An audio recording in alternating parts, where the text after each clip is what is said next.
Class 4 के बच्चों को उसके व्याकरण किताब से एक्सरसाइज 2 का आज रिवीजन करवा रहे हैं। आप लोग ध्यान से थोड़ा पढ़ेंगे इसको, कि पहले भी कई बार पढ़ चुके हैं इस चैप्टर को आप लोग। आज देखिए तो क्लास 2 के बच्चों को वर्ण विचार चैप्टर है, उसके व्याकरण के दूसरे चैप्टर में ये वर्ण विचार क्या है, केवल इसमें हम वर्ण पर विचार करते हैं, क्योंकि अभी हमारे पास अक्षरों को पहले जानना है, फिर शब्द को जानना है, फिर वाक्य को जानना है, और इसको सबको हम जान लेंगे तब अपने भाव को हम व्यक्त कर सकते हैं लिख करके।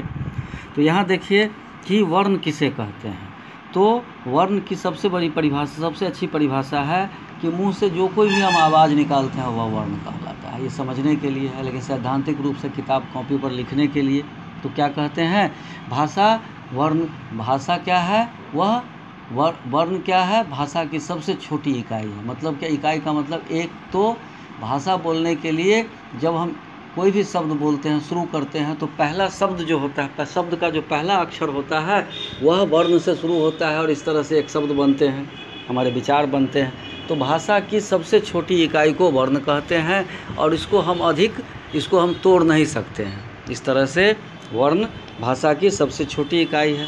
अब इसमें इसके भेद, तो इसके दो भेद होते हैं। पहला होता है स्वर और दूसरा होता है व्यंजन। अब स्वर, तो स्वर क्या है, इसको हम तोड़ नहीं सकते, एकदम से तोड़ नहीं सकते। या मान लीजिए कि यह अकेला है और इसको जहाँ कहीं भी लिखना होता है तो अकेला लिखते हैं, इसको हम तोड़ नहीं सकते। हाँ, इसकी मात्राएं होती है, स्वर की मात्राएं होती हैं। यहाँ कंट्राडिक्शन नहीं रखिएगा मन में, व्यंजन की मात्राएं नहीं होती है, स्वर की मात्राएं होती है।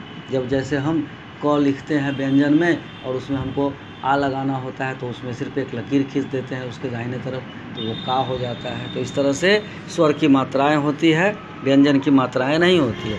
स्वर दो तरह के होते हैं, एक होता है ह्रस्व और दूसरा होता है दीर्घ। और इसी में एक तरह के और होते हैं जिसको हम अयोगवाह कहते हैं। ये अयोगवाह क्या है, तो अंग की जो मात्रा हो, अंग जो लिखते हैं हम, वह है अयोगवाह। ये अंग दो तरह के होते हैं, एक होता है अनुनासिक और दूसरा होता है अनुस्वार। अनुनासिक क्या है, तो अनुनासिक होता है जो चांद बिंदु होता है, उसको हम अनुनासिक कहते हैं। किसी शब्द में जब हम चांद बिंदु लगाते हैं, जैसे चांद लिखते हैं तो चांद बिंदु लगाते हैं, ऊपर में चांद दे करके बिंदु लगाते हैं ऊपर में, तो इसको हम अनुनासिक कहते हैं। लेकिन यहीं पर हम जैसे लिखते हैं कंघी, तो यह कंघी जब हम लिखते हैं तो क के ऊपर एक बिंदु लगाते हैं, तो ये हो जाता है अनुस्वार। इसको हम अनुस्वार कहते हैं और इसको हम अनुनासिक कहते हैं। अब इस तरह से अनुस्वार और अनुनासिक ये दोनों क्या हैं, तो ये दोनों अयोगवाह की श्रेणी में आते हैं। अब इसके बाद आता है व्यंजन। तो व्यंजन जो है वह बिना स्वतंत्र के, बिना स्वर के पूरा नहीं हो सकता, इसलिए इसको हम स्वर के साथ लिखते हैं। जैसे क लिखते हैं तो ये तो व्यंजन की श्रेणी में आता है, लेकिन इसको हम तोड़ सकते हैं इसको, तो इसमें क हलंत और अ आ जाता है, तब यह क बनता है, जो यह एक व्यंजन है, बिना स्वर के यह पूरा नहीं होता है। अब इसके बाद आता है संयुक्त व्यंजन। तो संयुक्त व्यंजन की श्रेणी में आपको 4 तरह के संयुक्त व्यंजन होते हैं। एक होता है अक्ष, दूसरा होता है त्र, तीसरा होता है ज्ञ और चौथा होता है स्र। ये सभी संयुक्त व्यंजन है। संयुक्त व्यंजन इसलिए कहा जाता है क्योंकि इसमें एक व्यंजन से अधिक व्यंजन आपस में जुड़े होते हैं। जैसे यहाँ देखिए ये संयुक्त व्यंजन, तो संयुक्त व्यंजन में एक से अधिक व्यंजन जुड़े हुए थे। जैसे अक्ष हमको लिखना होता है तो क, स और अ तीनों मिल करके अक्ष बनता है। इसी तरह त्र, त, र, अ मिलके, इसी तरह ज्ञ,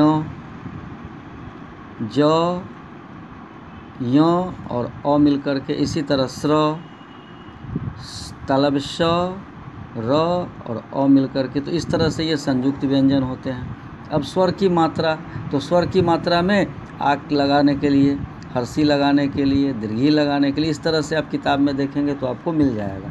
अब इसके बाद आता है एक आगत वर्ण। ये आगत वर्ण क्या है, तो दूसरी भाषा के प्रभाव से जो हिंदी में स्थापित हुए हैं, जैसे अंग्रेज लोग यहाँ आए तो उनके द्वारा प्रस्तावित शब्द सब जो है, जैसे हम अंग्रेजी का एक शब्द है हॉल, HALL हॉल, इसको जब हम हिंदी में लिखते हैं तो ह में आक लगाते हैं, फिर ऊपर में चांद लगाते हैं और फिर ल लिखते हैं। तो ये जो है इसको हम आगत ध्वनि कहते हैं।